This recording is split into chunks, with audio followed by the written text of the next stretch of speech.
So in this coffee talk, Ryan Hawkins, who's one of the leading synth experts in Los Angeles, and I call him the synth doctor because to me he's just like the doctor of synthesizers. He has a collection of over 200 vintage analog synthesizers, and amongst those, a couple of CS-80s. And in this video here, we're going to talk about his journey working with vintage synthesizers, a lot about the CS-80 as well, because we just got done sampling it. But for example, it could be Prophet 5, as he has all the different revisions of the Prophet 5 as well, Rev 1, 2, and 3. It could be ARP 2600s, to which he has multiple as well. So just talk deep about synthesis, analog synthesis, with a person who has been in that realm as a repairman, as an artist for so long, and has a vast, deep knowledge about all these units and what makes them so beautiful and magical, which has really helped me understand them better as well and capturing them in Soundpaint. So welcome to Coffee Talk. Now that you've spent some time with it, does it make you want one, or do you think you got it out of your system? I mean, how can you ever get it out of your system? Honestly, I rarely ever use the Unison on it because it's just so big. It's like, yeah, it's almost like, wow, like, okay, that's a lot of stuff. How do you find this baby? This one I actually found on OfferUp, and I messaged the guy. He wasn't getting back to me, so I was looking at the pictures, and I was looking around, and the pictures like, this looks like an antique mall. I went to the bank and got cash, and I was just waiting out front of this antique mall, and he messaged me. He's like, what do you mean you're already here? How'd you know where I was? You own this massive synth collection, and your knowledge is so vast in this domain. If you could build like your own dream synthesizer, what would it look like? Yeah, no, this is amazing. Honestly, this is probably one of the best cups of coffee I've ever. I actually can't think of a better cup of coffee that I'd have.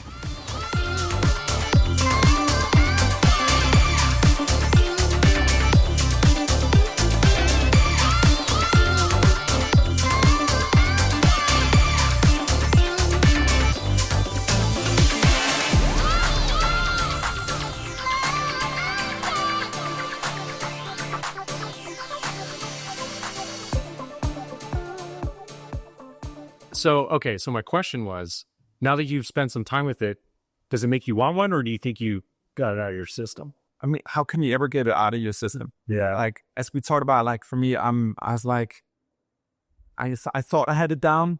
I spent like 3 weeks with it every single day. I was like, okay, I'd finally like sucked it out, came back to it. It's like, oh my gosh. Like, and I find it so sensitive. Like, you do a tiny little thing and it's like, oh, it's like different. And every day it sounds a little bit different than the day before. That thing is alive. It's got a mind of its own for sure. It does. Yeah. I had a good friend of mine over here, Ben Morfish, and I were talking about it in Annie because he used it on Blade Runner. Yeah. And he said the thing for him that encapsulated was that it was always alive. Yep. Like, yeah. Oh, he said movement was the work. Yeah, movement. Yeah, like it's very fluid, a lot of movement in it. Yeah, I think that's probably due to the fact that it was built before there were microprocessors, you know? So I had a long conversation with ChatGPT about CS-80. Yeah. And I was like, are there any components in here that are remotely like digital? And it's like, there's none. Yeah, I mean, it's got some CMOS chips, and it has a DAC where it will take some real basic digital signals and convert them to control signals, but for the most part, there's no software in it. There's no EEPROMs. There's no firmware. Everything's proprietary, like the key assigner, the DAC, all the chips that they use in the voices. They're all proprietary Yamaha, which is like, if you think about it at the time, that's like such a huge endeavor to overtake as a company, and it's just like, I don't even know why they. It seems like such a wild thing to make, and it's like at the time using that technology, it's like. This is the best they could do. It's like, I don't know. It's ironic. It's the best they could do, and it's still the best we could do today. Yeah. Like, you were just talking about like modern analogs, and they're beautiful in their own right and very close, but they're not the same.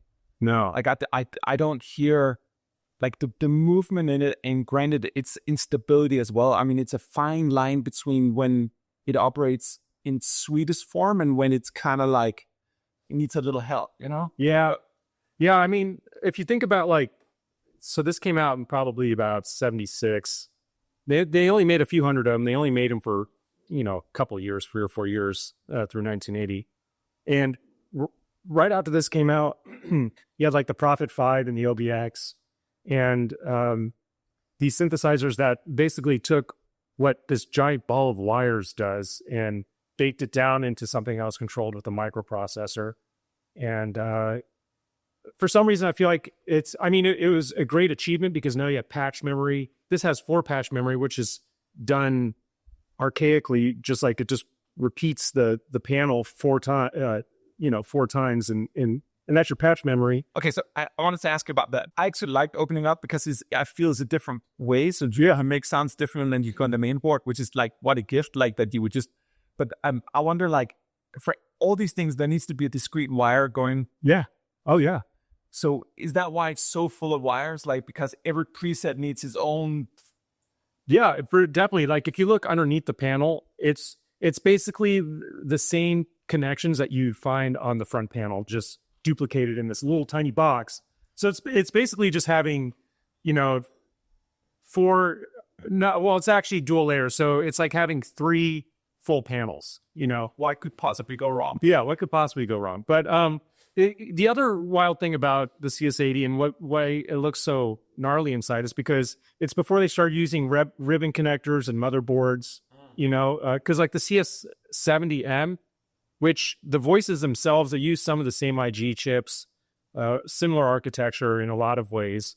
They went to voice cards that just plug into a motherboard. They went to a microprocessor. They went to software, ribbon connectors, and it cut all these wires and just baked it down. But I think it's like an economical thing to do, but I think you also lose some of the fluidness that you're talking about. I think when you switch to stuff that's more controlled with digital, you kind of, I don't know, like it's hard to explain. Like I just picture all the Rolands, most of the Oberons beyond like the EVS and the SEM systems, sequentials. They all kind of have a same feeling when you play them. It could be because there's no aftertouch, there's no velocity, but this definitely feels like it's its own thing, and it's really hard to find something that gives you this experience, in my opinion. So we have something we call UDS, which stands for like ultra deep sampling. It's the idea of like capturing something profoundly deeper than it's done before. Okay. Yeah. One thing I noticed with this thing, I did chromatic sampling of all the oscillators, for example, with a multitude of what we call round robin, which is repetition of the same note. Yeah. And every time, even when you look at the waveforms, like, oh no, like you're different kind of thing. You're supposed to be the same, but you're coming from a different voice card, I guess. So like it's not the same. Yeah. And it made me think about even the more modern ones, like the organicness. One thing is the filter, and I think that's the true soul of the unit. But even the oscillators, like how much they differentiate, it speaks to that. It's every component in it that's like. Yeah. I mean, even the envelopes, like just calibrating the envelopes. There's so many calibration points in this. Tuning being one of them. It gets really hot in there. There's no auto tune. And there's a lot of voice cards. There's 16 voice cards in it. So every card, every voice card, I think, I don't know, it's got to have at least 15 trimmers or so in there per card. So if you're not on top of the calibration of it, you're going to get a lot of movement. And I never thought there was 2, because there's 2 CS60s in it, more or less, right? Yeah, more or less. It's like 2 CS60s plus a bunch of extra electronics for the key bed for the aftertouch, the poly aftertouch, because you have aftertouch on the CS50 and the CS60, but it's mono. You don't have the poly aftertouch, which I think is a really useful thing on the CS80, because you have these dual layers where you have like 2 voices and they're stacked on top of each other. But one of my favorite things to do is with the poly aftertouch is you use one of the layers as almost like an aftertouch effect. So if you just turn one of the layers off, you can bring it in volume wise per key. So you can get to really nice textures if you're using like a noise, just simple noise that has a huge high pass filter on it or something. So it's wild for me because I've been sampling for so long. Yeah. I tend to think of, I used to think that acoustic instruments were like a piano is like this old relic that can only do one thing.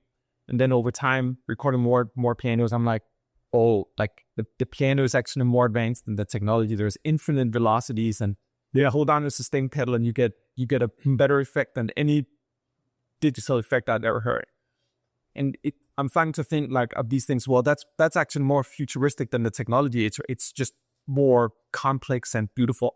I think the same thing about I had the same vibe with CS-80 as I have with acoustic instruments. It's like, oh, you're alive.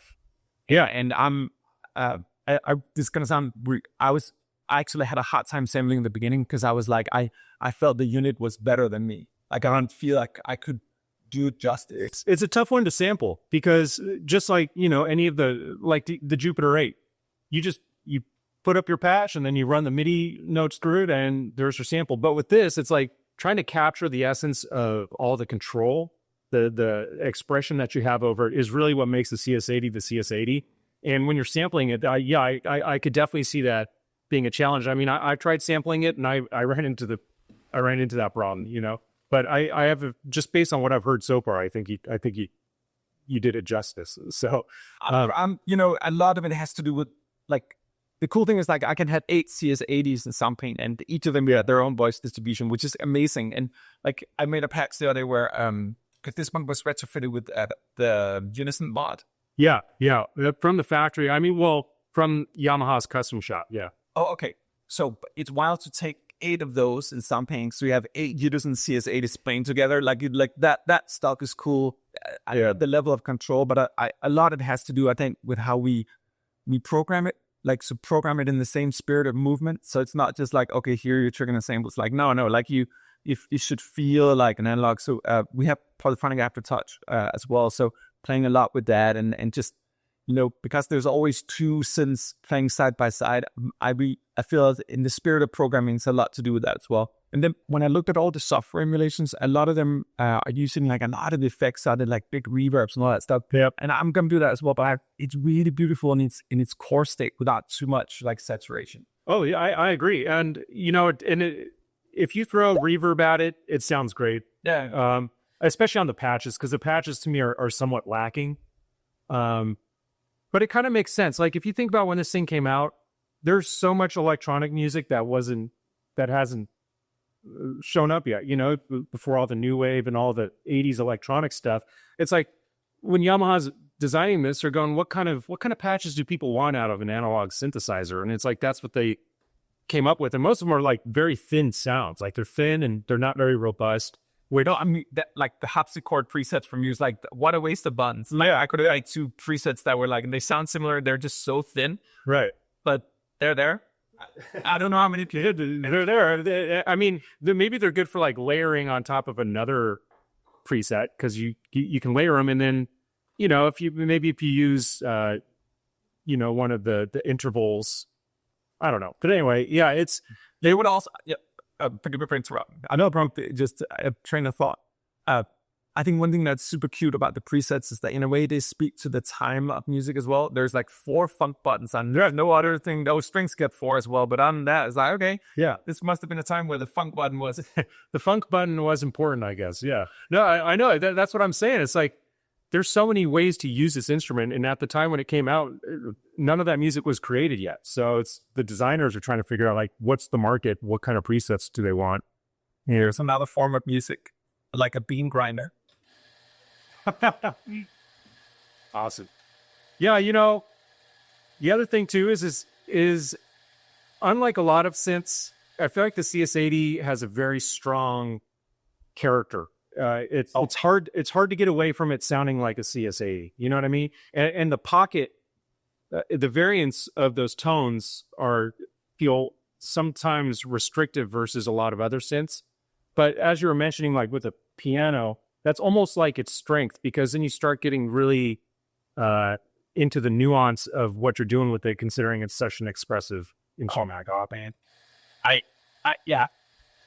think like the expression and movement is like the 2 things that come to mind with like, and obviously like I feel a lot of the soul is also in the pulse width modulation. Yeah, like that's really when it gets that sort of AC kind of classic Vangelis CS-80 sound. Yeah. Yeah, and also I love having the sine wave after the filter. Oh yeah, because even just playing the sine wave and just turning the filter off is such a beautiful sound in itself. So I took in Soundpaint, I took with all these filter models like we call CAF from capture analog filter with caffeination. Yeah, we took that feature from the CS80 to be able to have sine waves and shoot them in. We just call it warmth. It's in principle the same thing. It just works. Like sine waves are just eternally rewarding, you know? Yeah, for sure. No, and I mean, there's not a lot of harmonics in sound waves, so I mean in sine waves. So I guess it makes sense to put it after the filter, you know. But oh yeah, I think it's a fatness tool, and it helps like add a little bit of like a pinch of a salt, like butter in the sound. Yeah, for sure. Is there anything you didn't like about CS80? Oh man, because you know everyone taught it's like a mythical thing. It's like sometimes you know you don't meet your heroes, which I don't think is the case. I think meeting your hero here is great. And but is there anything that you didn't like about it? The keybed is phenomenal. I mean, if you ask me how keybeds should be made in the future, and with the aftertouch is kind of, you have to press harder when it feels right. Yeah, and like it requires a more strength. But for me, like that's the feel I want, like very dialed in. The ring mod for me, I didn't quite get in the beginning because like either it just sounds like a robot or it's kind of like, but if you use it just gently to create a little variance in the sound, it can be super sweet. But that one I had a little bit of a hard time with. But now I'm like, I think you could take discrete things like, well, that's kind of like the chorus and the tremolo for me is like, I don't know. But they have a vibe to them in the right context. And I feel with the unit, it's a lot about, I mean, you could take a sawtooth and it's like, okay, how pretty is this oscillator in its own right? But like, once you get the idea of all the components, like the sine waves as well, a little bit of ring mod, a little tiny tad of sub oscillation, the way that all the components speak to each other, it becomes the soul of the unit. So I think there are things that I'm more into in the sense there are things I don't understand well enough. Yeah, I do. Ring mod being one of them is like, okay, like I have to learn to use you. Yeah, I understand what you're saying. Like the ring mod, you can very quickly just go into a like sound effects world. Yeah, you know what I mean? Where it sounds like you're making robot sounds, like you said. And the ring mod on the CS80, which I haven't really experienced this as much on the 60 or 50, but it feels like it drops the gain of the entire instrument a little bit. So usually when I turn the ring mod up, I will either just turn the volume up or turn up the VCAs a little bit to help compensate for that. But yeah, just using just a little bit of ring mod is really nice on it. And yeah, the chorus to me on it like makes it sound pretty lo-fi, and it cuts a lot of the frequencies out of its bandwidth. Yeah, I mean, if I was like, you know what could be interesting? Like, imagine like in an extravagant world where we had infinite resources. Like, I would take the chorus from the Juno 60 or the 106 and replace it with that one. Yeah. Oh yeah, and like it could be interesting if one could like jerry like the best of all units. Yeah. One thing I fucking loved about it was like the unison modes that I don't know if it was added, like, because I just keep thinking about the Jupiter 8 because it's such a classic. I mean, it's like Daft Punk with one button. Like, it becomes just so power leady. Right. Yeah. I honestly, I rarely ever use the unison on it because it's just so big. It's so, like, yeah, it's almost like, wow, like, okay, that's a lot of stuff. But it's the unison mode on this one is interesting because it's not like a mono unison. You can still play a chord. It just divides the voices. So if you play one key, it's all 8 voice cards, but if you play 2 keys, it divides it into 4 voice cards per note, and then 3 keys is two cards per note. 4 cards per note because there's 6. Sorry, you start. It just divides it down every time you press a key. But yeah, there's a couple of other interesting mods that the Yamaha custom shop would do, but you rarely see any of them with the unison like that. Kind of a just cool little Easter egg on it, I guess. I think it was very cool. Like it's a very different sound, and it's one that even if I sampled each of the voice cards in round robin fashion and all that stuff, and try to make a unison, I think the way the unison the way the unit mixes the unison is just has a vibe to it. You can see, okay, this is the sound I can only get this way. Right. So I recorded. Everything's recorded super. I mean, I think it's over 600 independent recordings. Wow, that's intense. Yeah, see, And you had MIDI at least, because I installed MIDI just for this project. I've never done it without. I sampled it without MIDI, and I was pressing it. It took me weeks because I didn't have the MIDI on, and I was just recording a sample per key, and it was so intense. But the one modification that the shop used to do on these that I would like is separate AUX per layer. I think that'd be really cool. Yeah. So each voice card gets its own. No, like, there's 2 layers. I see. You just had to separate out per layer. Got it. Which I think would be really useful because you could just pan them out and send them different effects and all that stuff.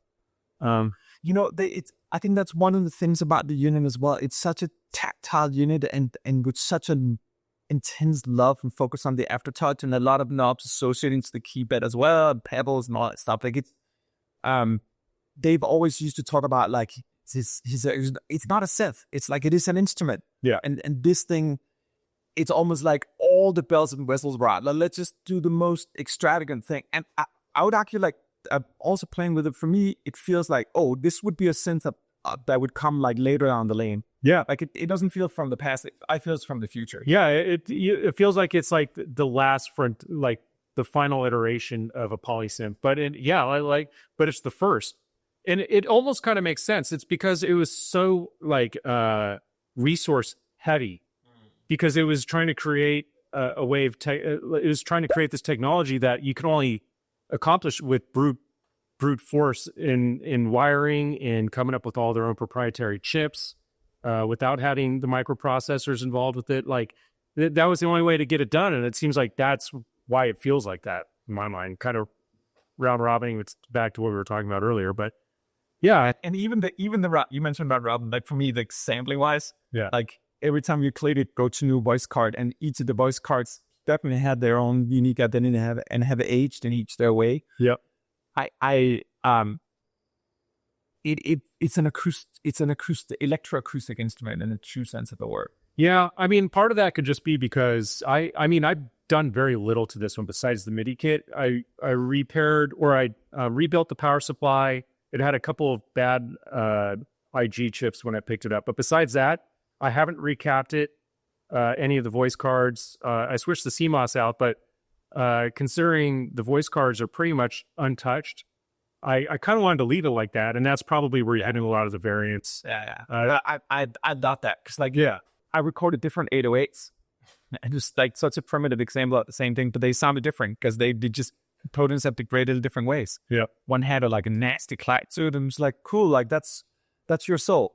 Yeah. And just like with these units, like I feel, and it's interesting when you mention as well, like with the early ones, like, because I feel the Model D for me is very much in the same vein of spirit. Like I think it's a perfect synthesizer. It only has one. It's almost like this feels like the polyphonic version of the Model D to me, even though they're very. That makes a lot of sense. Yeah, like the Mini Moog. I mean, that was groundbreaking too, and that was like the first iteration of a portable, normalized synthesizer where you're not using patch cables that was available to the public. Okay. If we look at cars, I'm sure we wouldn't pick the first car ever made as our favorite one, but not a Model T, no. I just feel with synths, like for me, it's like the Model D and the NDC. I mean, I think those are 2 of my favorites, and they were the first ones in each of their domains. Yeah, I would say the CS-80 is in my top 3 favorite synths. I don't use it as much as my other 2 favorites. What do you know about the 2 favorites? I really like the ARP 2600, and I also really like the Chroma, the Rhodes Chroma, which actually to me is probably one of the closest in as far as expressiveness and tone and how you can do the dual layers for 8 voices as a CS-80. It kind of comes closest to me. And the filter in the CS-80 is state bearable, right? Well, this has high pass and low pass, so you can almost get like a band pass filter on it by how you mix the 2. Okay. Yeah. So which I think is like I was mentioning before, when you use one of the layers as an aftertouch effect, those filters and being able to really separate the frequencies that you're trying to get to bring over the top of the first layer when you're introducing aftertouch is a really fun feature on it. Yeah, I'm trying to think of like some of the things that I would improve on the CS80. I think, Oh man, the size. It's heavy. It's big. It's 220 pounds. You know, it's a 2-person job. it's a 2-person job. Yeah, Maybe 3. Like it. Yeah. I mean, a pipe organ is not portable. I mean, some of these things maybe it could probably be done in this day and age, and it with lighter electronics and still preserve the same kind of thing. yeah. But I wonder, like Moog spoke about like how he could feel the electricity in his units, and for me, I'm wondering how much can you shrink it down? You know, the wires, like before you start losing some of that. I don't think you really. Yeah, I mean, using ribbon connectors. I mean, but I don't think that would save much weight. I think a lot of the weight is in probably the key bed and just the case itself. There's a lot of like just wood. The thing's got a lot of wood. The power supply itself, I think, weighs 40 pounds. 40. Yeah, what's the power supply? Hold on, I'm gonna make a noise here. This one's gonna sing for a few seconds. You with the whole melt wrap? Yeah, that's great. This is A2. So there's a specific type of whole melt called A2, which is the easier on the guide. It tastes it's like normal whole melt, just more easier on the system. Oh, nice, cool. I spent a year in training with a barista. Oh, you did? Yeah. I'm kind of picky. I'm very curious to get your take on this cup of cappuccino. I'm excited. I mean, I know just based off of what you've been telling me that this is you know what you're doing. So, you know, and it's interesting. The first. Oh, let me just make this before you talk. It's unfair to talk and then serve. We see try to look at how thick the milk is. yeah. That took like 6 months how to like learn to really froth the milk the right way. So it's not too thick, it's not too thin. It just has this nice sort of like thickness to it. Because you can make it super, super thick, but then it becomes too much as well. Yeah. So to get back. Oh, thank you. Okay. I'm curious what I'm excited. You're now. Oh, I was looking for a handle. There's no handle. Kept spinning it. Okay. Wow, that's delicious. Wow, it's like the perfect temperature. It's like got a good consistency. It tastes amazing. You know what you're doing. Wow. Where's the coffee shop? You need to open a coffee shop. Well, I'm getting the beans from a coffee shop called Good Boy Bob's. Now I've been there every single. See, it got really bad because I was there 3 times every day for a year, and my wife started looking at the bills and it's like, maybe let's start making this fun. How do you not drink this every hour? You know, I do. Oh, you do? Okay, yes. That's why I had to switch to milk. That was easier on the gut as well. Just like out there. So there's so many Parallels between coffee. It's the same. Yeah. So yes, the first thing that really took a while was to learn to understand that the coarseness of the beans really matters. Yeah. So for espresso, for me, particularly with a lighter roast, and we can talk about roast flavor profiles. That's a whole. This is a relatively lighter roast, medium to light roast. I make it almost as thin as sand when it comes out. And when you put it in the pocket and you compress it, you can really make it, because it's not coarse, the water has a harder time getting through. So you extract different flavor profiles out of it because of that. Huh. So, and I do like, if you notice, like, if anyone noticed, and they probably didn't, but I like to do multiple stacks. I put a little bit of coffee and then I stack it a little more in this sort of the method I'm trying to evolve. So it's even more compressed. That makes sense. Yeah. So because then you get, the more it's compressed, and if you do the right bar pressure on the machine in terms of extracting it, you can get more crema out of the coffee bean, which is like the cream of the bean, that sort of top layer you see. Yeah. So this is relatively crema heavy, so like very like flavor profiled. Yeah. No, this is amazing. Honestly, this is probably one of the best cups of coffee I've ever. I actually can't think of a better cup of coffee that I've had. Or, yeah. So you use light roast then for this? I use a house blend from this particular store that I love. But I mean, here are many. That's a whole different. It's very akin to like wine tasting as well. The bean matters. You know, how you grind it matters. The bar pressure and the unit matters. How you froth the milk. I thought it was like, well, it's easy. You just put a rod down the milk and you wait. It's like, Right. It's like you lean it sideways and you start getting this sort of whirlwind inside of it. You aerate it for about 3 seconds so you get enough air but not too much, and then you watch it, and then I move my hand back and forth to get the temperature just right. If you hold your hand on it all the time, you kind of lose the ability to really measure temperature. Yeah, we're like small, it's just like a synthesizer. It's the same, just small, tiny details. And you only learn that by practice and doing it, right? Like you can't just walk up and all of a sudden make cappuccinos like this. Well, I honestly I thought it's like how hard can like Brian, it's a bean. So put it in here, you sticking a wand. It's like, well, that was a year of my life to like, you know. I could tell like it is. Yeah. Well, I mean, I usually make coffee with a French press. Oh, that's great too, man. Just different methods. Yeah. So what would you do to make the best French press coffee? Well, you got any tips for me? I have only gone down the espresso hole, so that's the only thing I can. I don't know anything, and I'm just starting to get into the other methods as well. Yeah, like okay.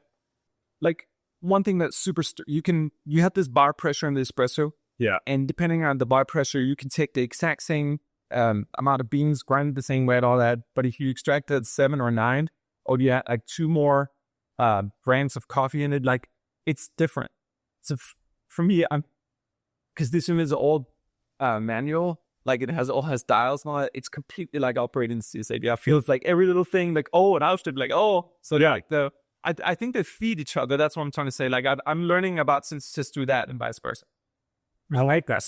No, yeah, I like that. No, it makes complete sense. Or I'm just completely losing my mind. No, I think to be an expert in anything, you have to reach that level of obsessiveness. You know, like you have to understand how everything intertwines and how it all communicates together. You can taste. I would argue you can taste the love through food. If someone makes it with care, you can taste that someone put effort. Like to music as well. It's the same thing. Yeah, this is not like getting a cup of Joe at the gas station or something. Like this is amazing. Look, it still looks nice. Look at that. Oh, and that's the crema, all that stuff. So the crema went up with the cream as well. Well, I'm never letting my wife have a cup of this coffee because then she's going to be like, okay, you got to learn how to do this. Oh, really? Is he a coffee lover as well? Oh, yeah. We both love coffee. I mean, I'm not that picky about coffee, but I appreciate really good coffee. I'm just not very good at making really good coffee. Well, I like our coffee better than most people's houses. Maybe that could be because of the French press, but like this is, I don't know if I can pull this off. I need to go to your course for a year. Oh, yeah. They were with the baristas, they're so sweet. Like, because you show a genuine interest in what they do, and you realize, okay, like what I used to take for granted is like, oh, someone just working like they're like this. For some of them, it is their life. It's an art. Yeah, it really is. Yeah, it really is. I haven't gotten into the latte art because I'm like, like making the flowers. Yeah, yeah. I tried getting into it, but I kind of like just having it more random. So whenever I make something, it's just like something random. So yeah. No, I think that's cool too. It's just like, it's all about the taste. Yeah, and then you like, just like the synthesizer, we can talk about the oscillators, the filters, like the build quality, the keyboards and all that. But like with coffee for me, like, for example, just like the beans, like these are predominantly Colombian beans. Okay. With a mixture of 10-15% of African beans. And the Colombian beans are the smaller ones and lighter ones. And then the African beans are a little bit bigger and have a little more acidity to them. So it's kind of like winemaking, like you learn to like what blends work. Like a red blend. Yeah. So where do you think produces the best? Colombia. Colombia has the best beans? Okay. From my taste. Yeah. For like, they're not as acidic. They're very flavorful.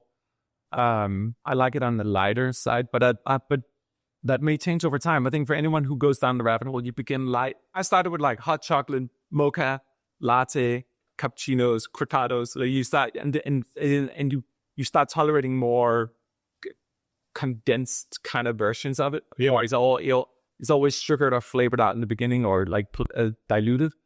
But I find like as one develops a more advanced taste palette, it has a lot to do with like going down the nuance of it. Yeah, sure. And I think a lot of people misconstrue light roast versus dark roast because they're like dark roast. That'll be like a stronger coffee.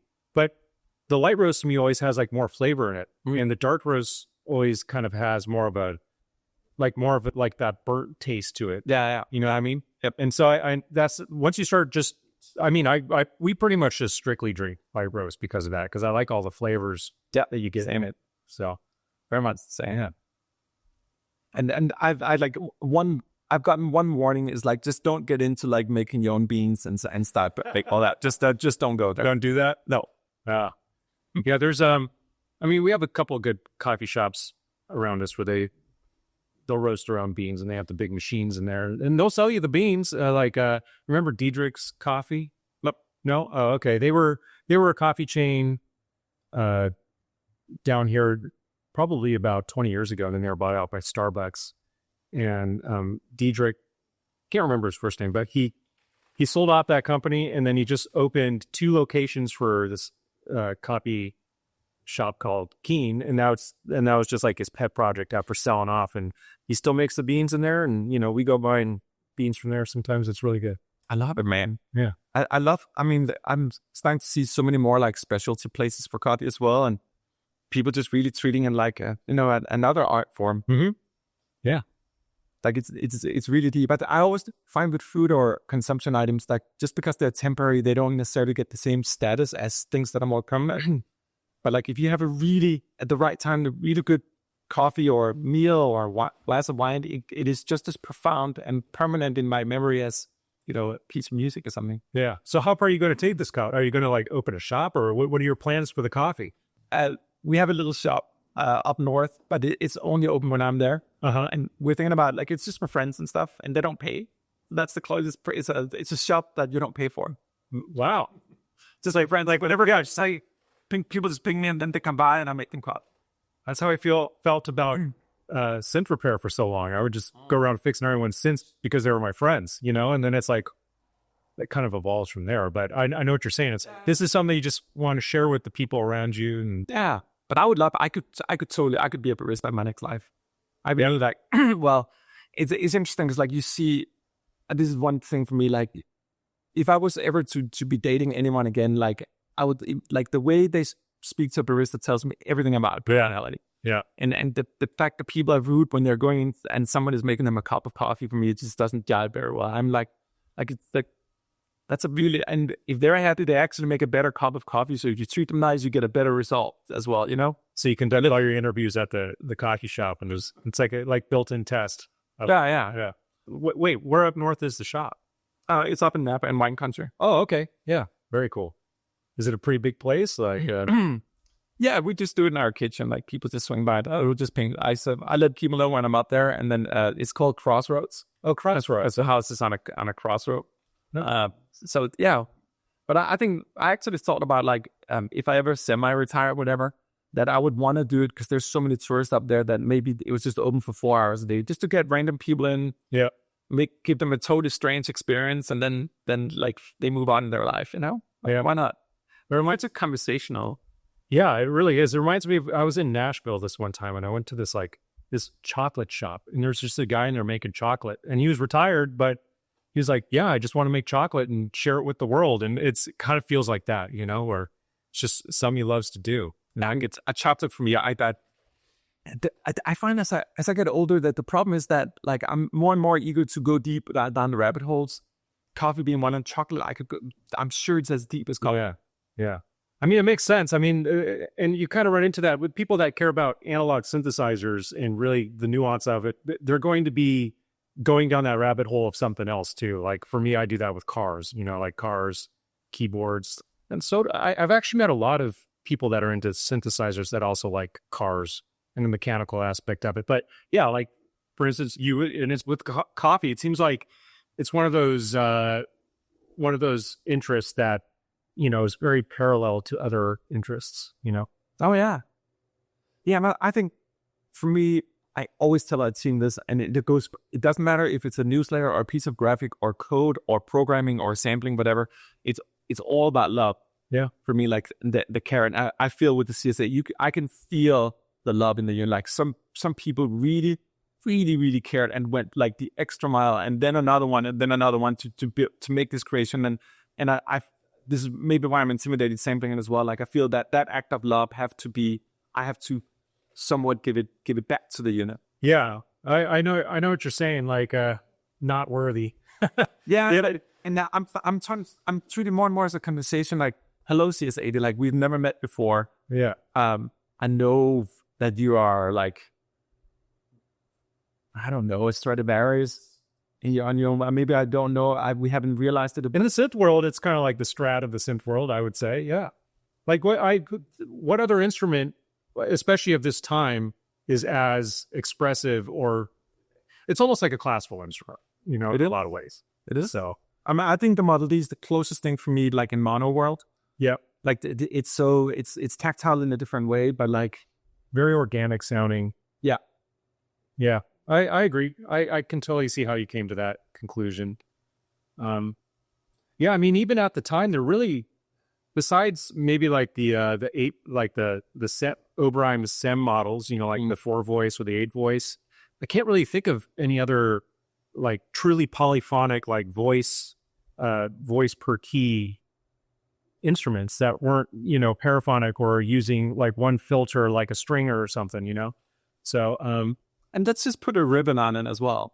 Right. And then let's make a killer design. Even the color, I've been playing with Legos lately, and it reminds me a little bit about Legos, but the color choices is so delicious. And they might, like, Lord knows what toxic pigments they're in, because they look colorful as they did like 5 years ago. Right, yeah. Yeah, I mean, this one's actually in pretty nice shape, too. I don't think this one was played too much. It got moved around a lot because the case is all beat up, but most of them are because they're just so heavy and it's so easy to just destroy the Tolex on them because of the weight. How did you find this baby? Oh gosh, this one I actually found on OfferUp, just the marketplace, and I found it in an antique mall, and I knew it was an antique mall because someone put it up for sale, and they said CS80. It was a great price. It was a very good price, and I messaged the guy. He wasn't getting back to me, so I was looking at the pictures, and I was looking around, and the picture was like, this looks like an antique mall. And so then I knew the general area, it was in Buena Park. So then I was looking at the floor of the antique mall, and I started Googling antique malls in Buena Park and found one that had the same flooring. So then before the guy even messaged me, I just drove there. I just drove to the antique mall, and then I went to the bank and got cash, and I was just waiting out front of this antique mall, and he messaged me. He's like, yeah, I'm getting a lot of interest in the CS80. Like, I'm not sure why I'm getting so much interest. And I was like, hey, well, I'm already here. He's like, what do you mean you're already here? How'd you know where I was? He's like, that's kind of creepy. But yeah, so it was just the flooring of the antique shop that led me to it. Kind of random little story, but that's crazy. I mean, I think it was waiting for you. It must have been. Yeah, I mean, it's one of those things where if you wait, it's like a fine line between overstepping your boundaries with trying to buy something like this and like being respectful of the listing and everything. But the fact that I could tell it was an antique mall, and I figured other people will be there, and they were closing it down, and I think that's why they were trying to get everything out of there so quickly, because they were just shutting the whole antique mall down. And who knows how long that thing was sitting in there. With original chrome stand as well. Well, that stand I actually got from 5G. Oh, okay. In Tokyo. Yeah, I bought it off of 5G on Yahoo. They just happen to have a CS80 stand? Yeah, the 5G, they always are just selling random little parts. And their prices are always like really reasonable. Because I think I paid maybe a couple $100 for that stand. Okay. And it came with the bag, and it came with, the stand in the bag. And you know what, though? Wait. No, this one actually did come with the stand. Sorry, I had two CS80s for a while, and this stand came in. This is the stand that I bought off of Tokyo, but then the other stand I sold off the other CS80 because it wasn't as nice as this were. Do they sound different? Oh, yeah. Yeah. My other synth I bought in Brazil. The other CS80 I got from Brazil. And that one, someone recapped it at some point. And the sound to me, I don't know if it was I don't know what they did to it, but it sounded a lot more, the resonance on it was a lot more nasally. not as full as this one. And you could tell that that one just had a lot more just pseudo text in there trying to find a way around it. And this one, that's what I really liked about this one is before I bought this one, I wouldn't be surprised if it was never it was ever opened, because everything in there was so original. Like every single chip, every single capacitor, nothing was ever touched in it. So I think you're probably super lucky in that regard. I mean, what are the odds of finding a unit in this day and age like in that condition? Yeah, I mean, that's probably pretty tough. You're going to only find them in storage units or places where they've just been collecting dust and storage. Right. Which, I mean, yeah, those are the best ones to find for sure. And not just of the CS-80, of any synth. The less hands in it, the better. That's always my take.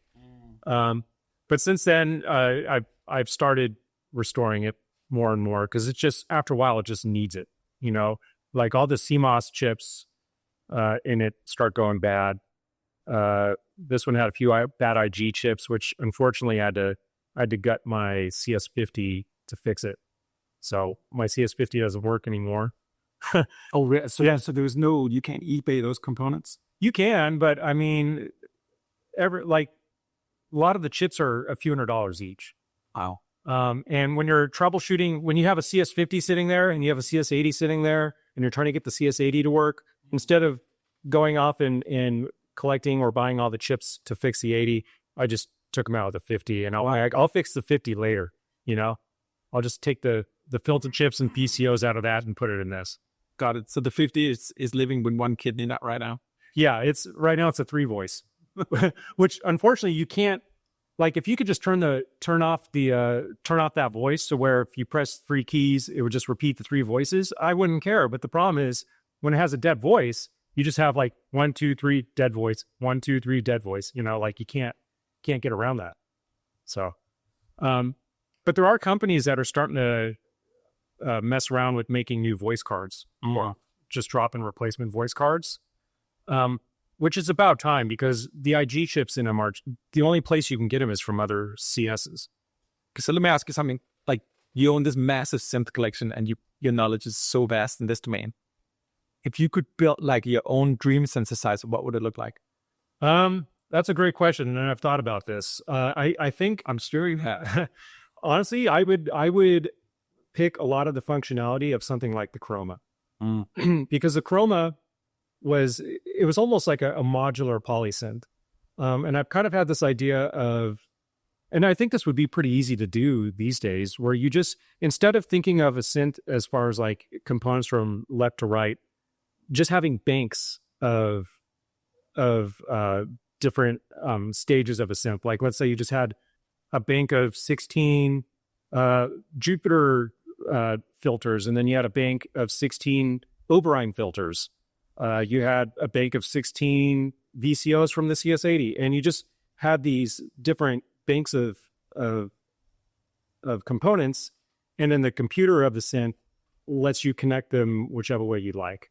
Which is kind of, I mean, that's kind of like the Chroma in a lot of ways, because the Chroma, you kind of use these algorithms that, you know, set up the signal path specific ways. So I think it'd be really cool if you could take a synth where you're just like, where it actually had analog banks of these different components and just use the computer control to connect them all. That's, I don't know. But who knows? I feel like these days, the analog synth market has been, there's so many out there right now, and good ones too. I mean, there's really nice instruments out right now. Do I think there is sound as good as the CS-80? Probably not, but yeah. A lot of competition. Yeah. And more lightweight competition as well. Yeah. I specifically mean in terms of the weight of the unit, you know?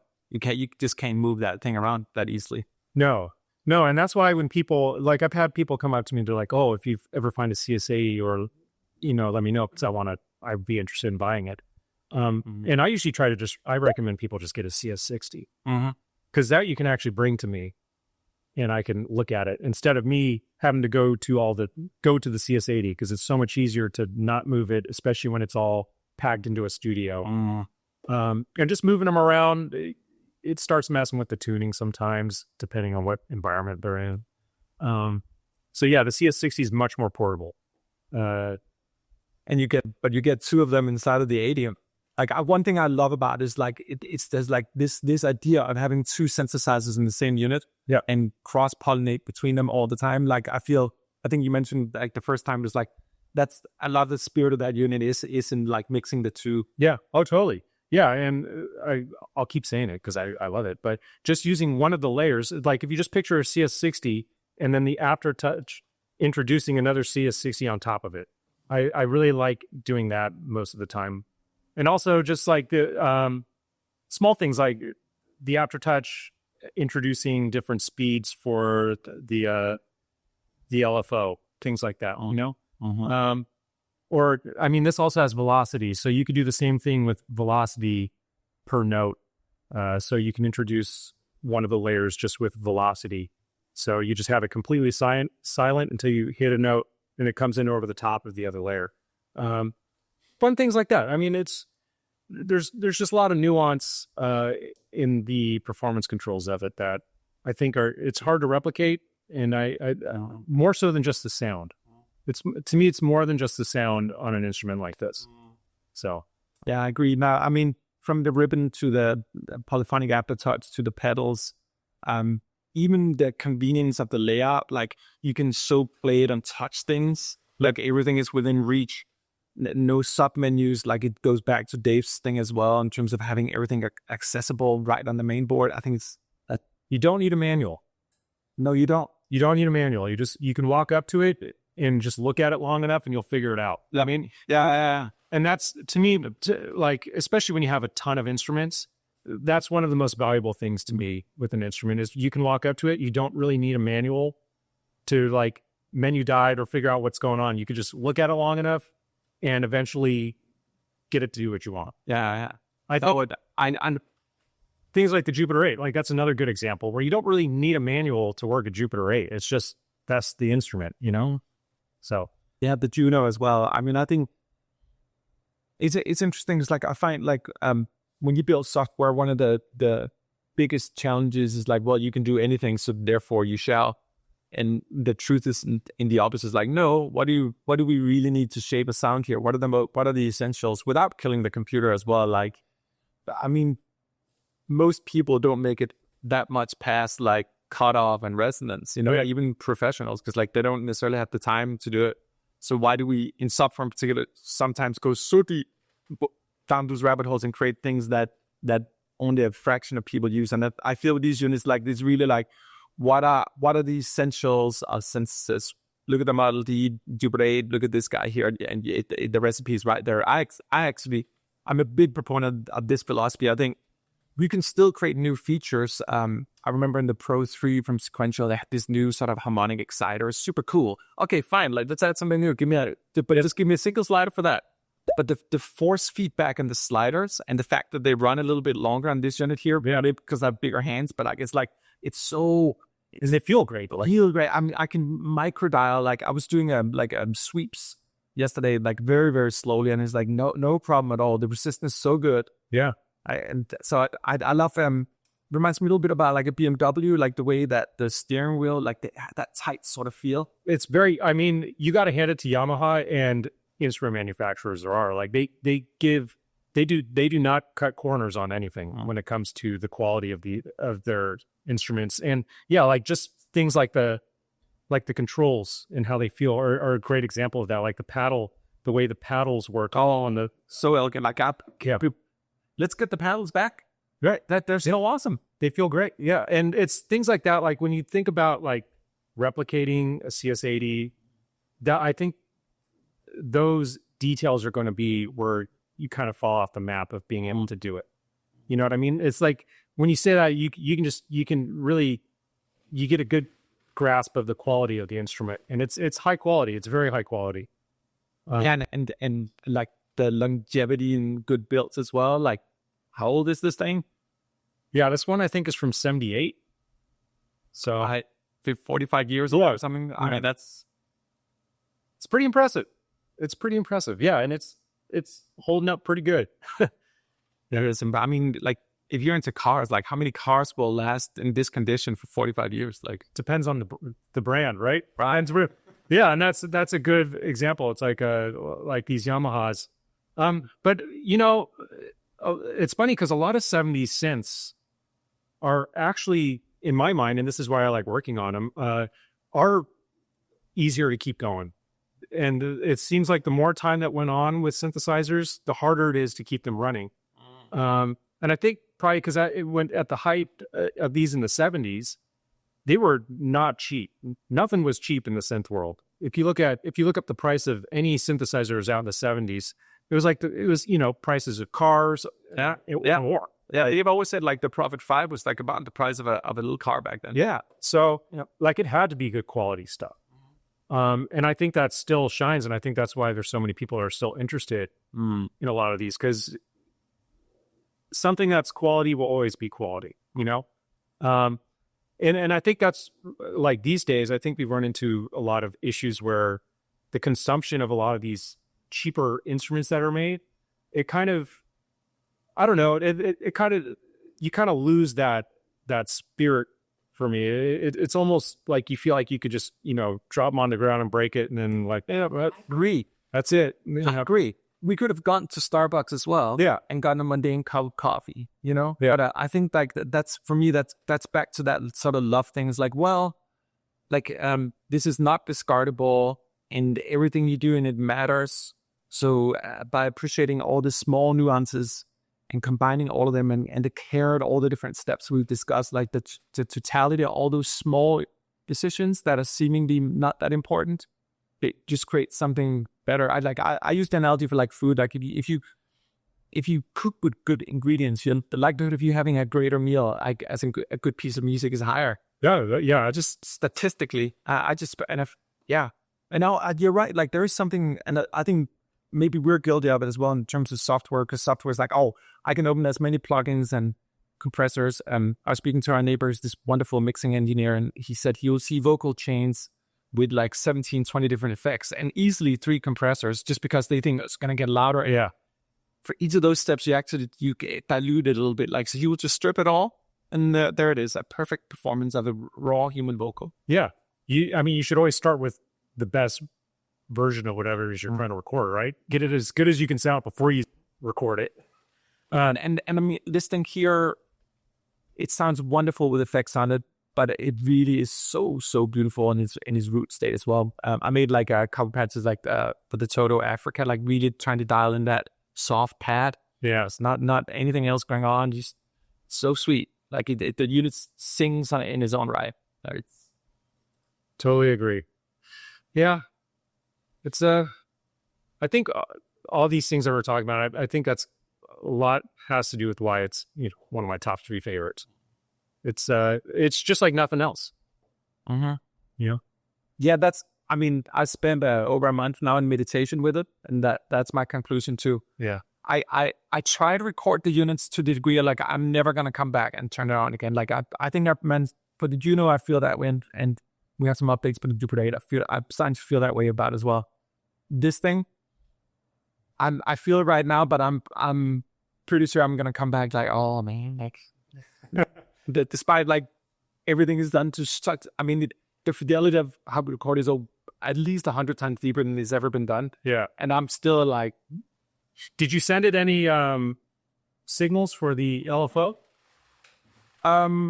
Not the immediate, if that's what you mean. But here's I recorded a lot with movement in the LFO. No, it's not. So on the LFO, it has an external in. And one thing that I love to do on the CS80, and this works better when you're recording it live with like in a CB gate environment. But if you set it pulse signals to the LFO, you can gate the chords. There you go. With the syncopated signal of external gate. Yeah, things like that. I'm like, it's fun to use because then you just hold down a chord and it sounds like a sequence almost as you change your chords. But yeah, I think getting that, I think trying to sample that would be kind of tough. I tried. It's not easy to do that, but no, but I sample all the oscillators. Yeah, and they are chromatically sampled in with round robin as well. Yeah. So that takes a little bit of time. And of course, you want to do both of them. So both the sines, both the saws, the pulse width modulation, and that it has many different variations. So that's just like the oscillators. And then analog clicks, which just goes up to like 31 round robins per note, chromatic as well. So you just get the, because they're different than digital clicks, like softer. So you can superimpose them on other samples and you get that natural variance. All the presets, that benefited from filters, they would be recorded in a soft and a hard state, also chromatic, round robin, all that stuff. That took a little bit of a while. The unison mode, I explored pretty deep, 50, 60 patches, like really getting, then like patches with noise in them without, and of course like every single like classic patch from the records that I was trying to rebuild with my ear. And then you just go in, I mean, I have like 40 different film arpeggiation, like film plugs. Wow. Basses, leads, pads. It is. I mean, I was pretty impressed when just on that one little clip you sent me. Out of any software, out of anything that I've ever heard that is trying to be the CS80, I thought, I mean, it sounds like the CS80. It was crazy. I was like, wow, this is amazing. It's because it is. Yeah. I mean, yeah. You know your unit. Yeah. The thing I don't get, and this is just from my point of view, because our approach is different than other developers. There's a bunch of companies that have made these wonderful emulations on the computer, and they're great, and you have full control. You can really play and do to the unit what you can do in reality somewhat. But for me, they just never, it's because it's purely digital, like we talked about earlier. So from my point of view, I'm like, I would much rather try to capture the oscillators of all the different states of the unit as it is, and then build software and a more sort of universal filter, which we have with our CAP technology, that allows me to take the CS80 ultra deep sample, all the oscillators, all the things we talked about, then record the filters. We capture the filter of the unit, so we have that as a model as well, which is per voice. But I can also take a Moog filter or Jupiter or Juno filter and throw it on the CS80, or I can have all 8 different kind of synthesizers with different filters, all per voice. For me, the combination of ultra deep sampling, like the unit as it is, and combine it with technology which is really designed like with analog synthesis in mind, we can shoot sine waves in. We learned that from the CS80. Gives me that sort of organic feel. And then there's a lot of things we can do that I stacked 8 CS80s yesterday. It's like, oh, that's kind of cool. Yeah. We can do so many other things, but I'm not trying to recreate the unit exactly as it is. I think that that's for the emulations. I'm trying to capture the soul and the spirit of it. And so I feel like, and it feels real when I play it. And you play, I mean, often with digital, if you click the same keys many times, you can start hearing it's digital. Right. With this level of depth, it's like, no, I can do my repeated chords, and then you get that analog feel. It's getting the variance, the variance in Variance, per voice, and brilliant. You know what? Like maybe the one word, if I was to summarize, like I said, this unit is just brilliant, and I love that it has brilliance paddles on it too. What a sweet word, brilliance. Right. Yeah, it's funny because what you were just mentioning in software is kind of what I was talking about with a hardware synth. You know, like taking different building blocks, like you wanted to take a Jupiter 8 filter and be able to patch that into your voice architecture. Yeah. It's kind of like the same. It's kind of like the same thing. No, I didn't want to interrupt you because I was thinking the same thing. It was like, well, we're kind of trying to like doing that in software. Right? Yeah. Like this, in many, many ways, this is, we built the Prophet X with Dave, like the hardware sim. And that took a long time to persuade Dave to even consider that. Wasn't biggest lover of samples. But we did it, and I learned a lot from it. And way back then, I spoke to Dave about Soundpaint as well, and we sparred ideas. And I said, like, hey, I'm kind of want to like build this thing here and learn from everything we're doing here as well. So it really is a continuation of the Prophet X. And our ambition is to bring it back into hardware to what you're talking about. Interesting. We're just doing it the other way around. No, I mean, that would actually be amazing. Like if you took your software and put it into a hardware unit where you actually had real analog filters sitting on the top of your software. Exactly. Or analog. Even, I mean, I think envelopes get overlooked a lot as far as analog envelopes, which to me always sound better. They always sound stronger. There's a lot more variance in it. Like the envelopes on this, did you notice a lot of variance in envelope times? Yes, they're definitely non-linear, and they're definitely designed with I think for each of them had a certain amount of expression. Even also, like I noticed when you move the filter up, like the cutoff, like it blooms all of a sudden, and then it sort of goes like it's not just like a static linear thing. Yeah. Everything is non-linear in the unit.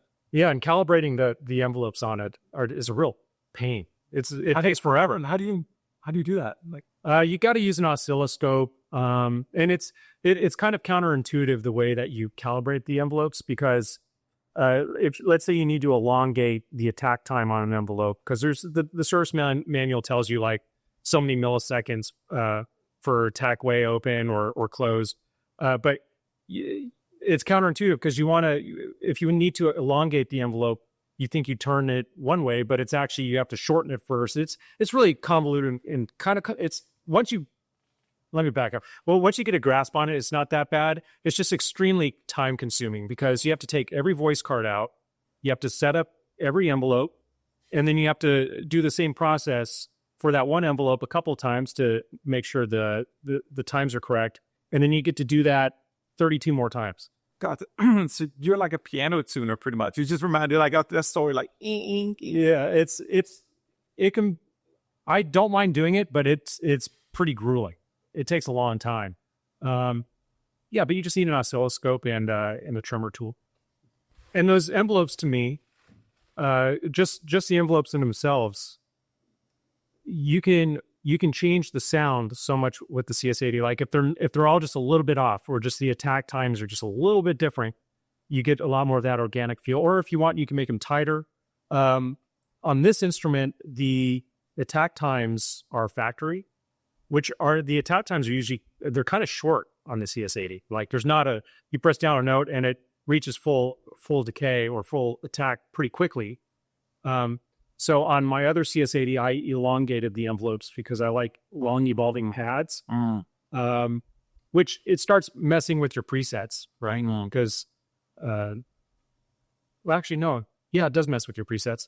But I would elongate the envelope times on my other unit just because that's just what I prefer. And that's a nice thing that you have control over. You know, that's cool, man. Yeah. You're down in the weeds. Yeah, that's getting a little bit into the weeds. Try to think of some other interesting things on this. So I think with the aftertouch, the way the aftertouch works is it has these little, they almost look like little triangle, these little triangle rubber pads, and I'm pretty sure there's carbon on the bottom of them, kind of like a key contact, you know, like how the carbon matches with like usually a copper circuit, it completes the circuit. It has these little triangle things that when you press the note down, it squishes the triangle, and it makes contact with the pad underneath. And I think that's why you get such nice fluid aftertouch. Because there's other instruments that have aftertouch, but none feel as like you have as much control over it as this one, as the CS80. Like in Sonic, they have polyphonic aftertouch, or the harmonic. I grew up in the ASR10. It was my first like sample. Yeah, really like that. They were Rosen. It's filters so into. I mean, there's so many rabbit holes to discuss. Like filters is one of them. I remember a conversation with Dave Rosen where I asked him, because I think his the way he makes filters, like from the emus to the old like ASR10 and all that, was just so good. And I thought he had like a mathematical kind of approach to it. Yeah, but he is like, no, I make them with my heart. There you go. Huh, I like that. Yeah. Yeah, I think he was I think I saw him at NAMM this last year. No, I always thought like, because like a lot of this could be distilled down to math, and I'm sure it can as well. But like, I think when it comes down to like the deeper aesthetical choices, like I always wonder like about the 808 as well. Like, how do you choose that clap sound and that hi-hat with broken transistors? That's what how they, I mean, I'm pretty sure that's how they got, I can't remember which voice it was. I think it was the clap. Okay. They had a bad batch of transistors that were bad, and they made this very specific sounding noise, and that's what they used in the instruments. Oh, really? Yeah. Wow. I managed to get, I don't know how, but I managed to get like a near perfect 808 hi-hat out of the unit as well. I was like, okay. Yeah. Nice. Yeah, you know, I haven't really sampled it for like percussion or just sound effects that much now that I think about it. It's always fun though to go from a nice pad to like quickly messing everything up with the ring mod. Oh my God. Like you can go from like this beautiful pad to complete chaos in like literally 1 second. Yeah. You know? I also want to add like one thing about the unit. Like we talked about, like for me, it's I've never played a unit that feels as good as this one. Like when you touch like the paddles and all that, the resistance in them and the size of them, the size of the buttons as well. I feel it's just perfect. Yeah. I totally agree. And yeah, even these sliders, a lot of times they need, on a lot of synths, they need work. They need to be disassembled, taken apart, cleaned out. On both of my CS80s, I barely had to do anything to the sliders. I mean, they just kind of felt good out of the like right out of it. So, and so a lot of the other CS60s and 50s I've worked on, it's like the quality of them has always been pretty consistent. Though one thing I've noticed, you got to watch out for is oxidation in the 80s, because I've seen some that look like they were, you know, in somewhere that was very tropical, and it starts messing with the wire connections, and they can start breaking off. And I'm sorry how many connections there are that can start creating quite the headache. But I know you're gonna take it back to like your oxygen-free glass tame. Yeah, exactly. No, I'm actually not that careful with it. I'm like, I try to use it. I prefer instruments that have some wear. I hate pristine instruments because then you don't want to touch it. You know, you're just like, oh, it's too nice. That's kind of how I feel with this ARP 2600 that I brought. It's like, it's such a nice example of it that I don't like using it, you know? And of course, that's when I brought to NAMM, and I let hundreds of people play it. So it's starting to get some use now. But do you feel like, you know, I think with a lot of things in life, like you're like a pair of running shoes, you kind of like, you need to run them in. Like, do you feel like with these units that need to be played in as well? Like they actually sound better? Well, yeah, it actually helps. You should play it. You shouldn't just leave it off all the time, you know? The longer you just let something sit unused, when you turn it on in 3 years, is probably going to have problems. Yeah, I think working them out is a good idea. I mean, I know some people leave their synths on for days on end. I'm not one of those people.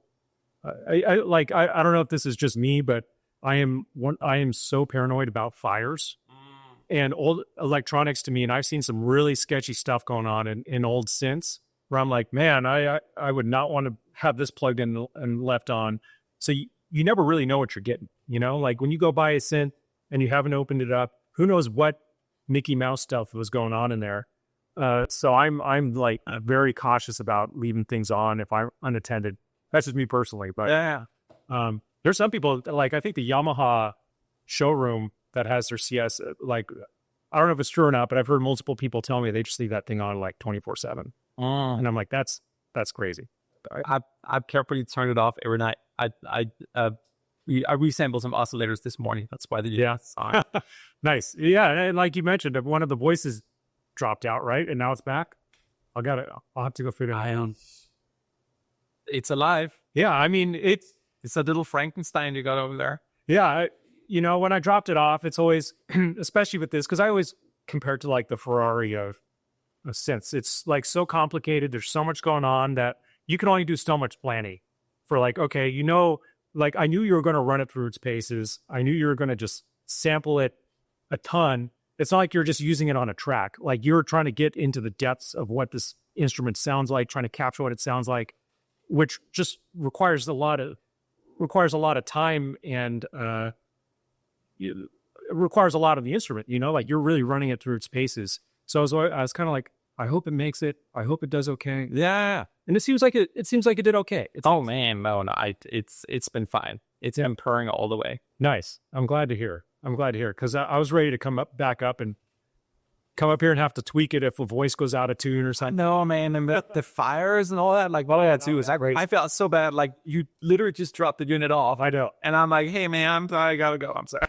You know what's funny about that too is, you know how many times I've rented out an instrument? This was my first time. Oh, okay. This was my first time. I was like, what's the worst that could happen?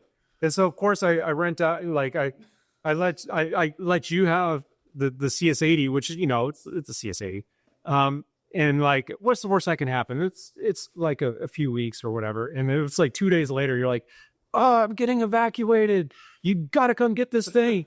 So I had a little freak out for a second. I was like, all right, man. I wish I could see the future. It was all real time. well, I felt bad for you because you're sitting here at your place, and this is relatively new for you. And it's like, I know you're thinking about this because it's mine, but I'm also thinking of you with all your stuff. You know, I'm like, I was like, there was like kids and cats, and it's like, fuck, man, like there's this no room here, and it's too, and they can't help like carry it right now. It's like, I mean, this is where the weight actually plays in. Like, you have a big fire, like, you have to be really ambitious to get that on your own, you know? yeah. And I thought about that too. Like, okay, my studio's on fire. What instrument do I grab? Unfortunately, I probably wouldn't take the CS-80 just because of how big it is. There's definitely things that are lighter and just as important to me that I would probably I mean, the R26 Yeah, I'd probably grab the Blue Marvin first. Yeah. Just because, like, it's kind of irreplaceable. Where the 80s, they made about 700 of them, so you run into them. I'd probably grab something like the Synths just because it's small. I don't know, it's small and it's still a really special instrument. The 80, like, I live upstairs, and my wife had to help me carry this down the stairs, and she almost divorced me. She's like, I'm never doing that again. So, how are you gonna get it up? I called a friend this time. I was like, hey, I'm like, meet me back in my place. It's like, help me get this thing up the stairs. I mean, I could do it myself, but the problem is, You're gonna go dunk dunk. yeah, you gotta. I just don't want to mess up the toe legs. No. I don't want the toe legs touching the stairs, and it's really awkward and big. So, I mean, when it's that heavy, like I can see it, as I'm sure it's like super tight internally, but there's still so much weight. Like any kind of sudden movement, a bump would not benefit the unit. no, it doesn't like that. But you know, when I dropped it off here, it did pretty well. Like I was expecting to possibly have to tune it again when I dropped it off, and we turn it on, and I didn't have to do anything. No, not at all. Like, but we discussed like what state we wanted it in. Like, should we go in and tune it more? And when we looked at it, it was like, no, you're so perfect the way you are. Yeah, Yeah, every voice is a little bit different on it, but that's exactly what. that's just how it is. And I mean, maybe in a way, like from a sampling point of view, like that's a good, like when you have an instrument like that and you can just leave it the way it is. Yeah. It's actually just best to just leave it. Then you know you're clearly dealing with something great. Like there's no EQ. No, I mean, even in the way the audio cards I use for recording and all is a completely raw state. I don't want to saturate the sound. None of that. Yeah, I mean, I think one feature that would have been really beneficial for the CS-80 was auto-tune. If it had some kind of auto-tune circuit, which this is way before any of that. But because there isn't, any person that I talk to that has a CS, I always recommend they learn how to tune it. Because calling me up or calling someone else up that knows how to tune it, because usually you have to tune it. I tune it maybe a couple times a year, which isn't too bad. But it's just easier if you know how to do it yourself, I get it. And it's not that hard. It's really not that bad. And it's like you have a better relationship with the instrument when you know how to do it. So, yeah. Well, thank you, man. And thank you so much for letting me borrow this unit. Like I really, I still feel like even departing with it right now, I'm like, I got to know you, but there's probably more in a human span of a human lifetime that I have to learn here. You'll need a round two. I really, it's funny because, I know I'm done with the Juno. Yeah. We're good. The Juno 60, as you say, because like Dan did the 106 as well. I know I'm done with the Jupiter after you repaired it and Dan re-recorded it. I know I'm done with the Model D. Like it's just a feeling in myself, like because I have no desire to turn on the hardware. Yeah. It's like this one here, we'll see. So far, I mean, I have 600 patches I got. Yeah, I mean, let's get through. Let's see what happens with those. Yeah. And then starting on the ARC 2600, so it's just like, how much do we really need as well? That's also why I'm like, for me with the emulations, like I don't necessarily want someone to try to imitate what this is. Yeah, but actually rather try to record the best aspects of it and then sort of make it my own. Yeah, build on top of it. I think that's really smart though, because if you try to be like, this is a perfect recreation or clone of the CS80, you kind of like fall into the trap of people just going like, oh, I hear differences, like it's not the same. But if you're like, no, this is something that's based on it, and like you said, bringing the best aspects of the instrument out and modernizing that in new software, new technology, I think that's a great avenue to take with these archaic instruments.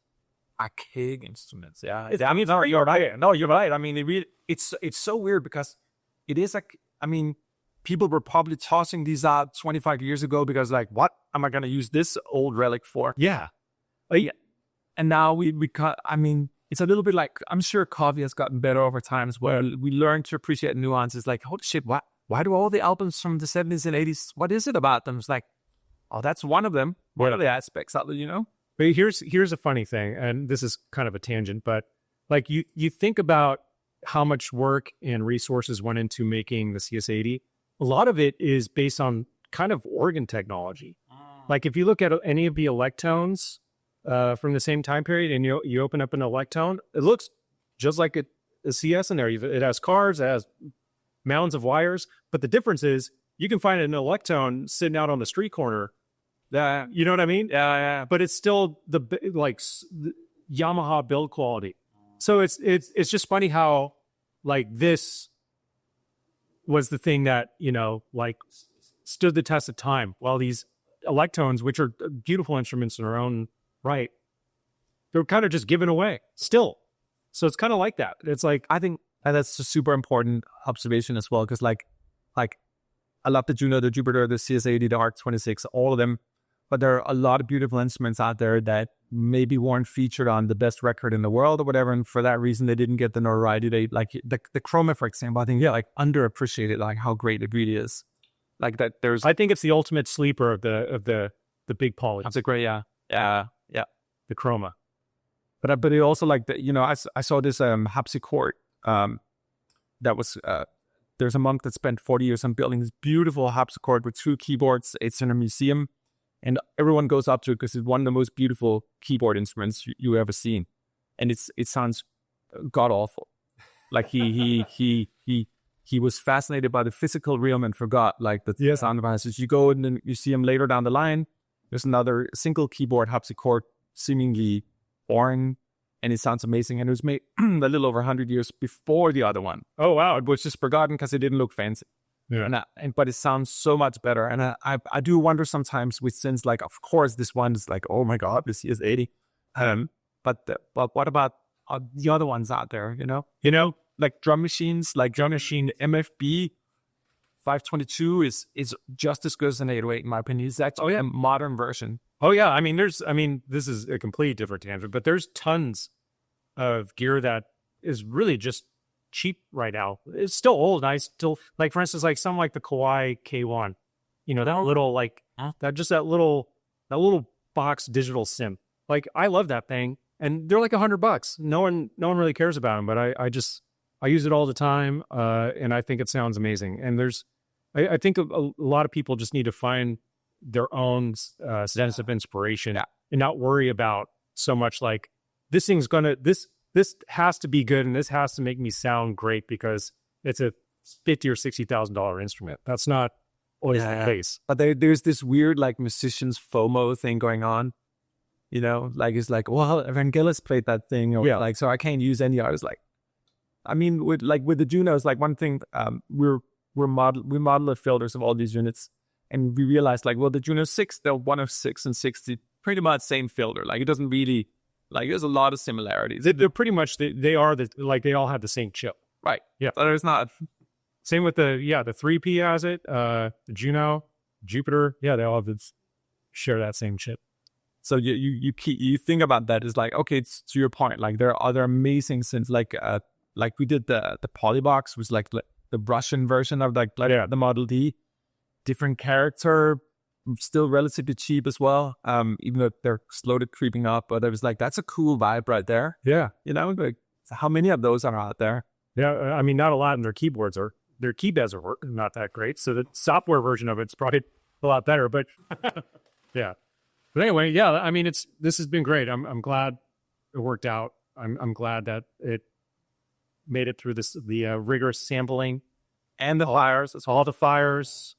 A lot went into getting it to what sounds like a great product. And thank you, my samples. Yeah, I think it sounds amazing. I can't wait to like actually get to try it once. Don't hear, man. I mean, I've been like, even because I've gotten to edit every day as I'm sampling it, because I'm such childishly excited about it. Like, and it is I'm in deep respect of the unit. I'm also really grateful for you, because I realize these are treasured units, and the fact you are willing to bring it by and let me sample, I really appreciate it. Oh, likewise. Yeah, I'm happy to do it. It was a great time.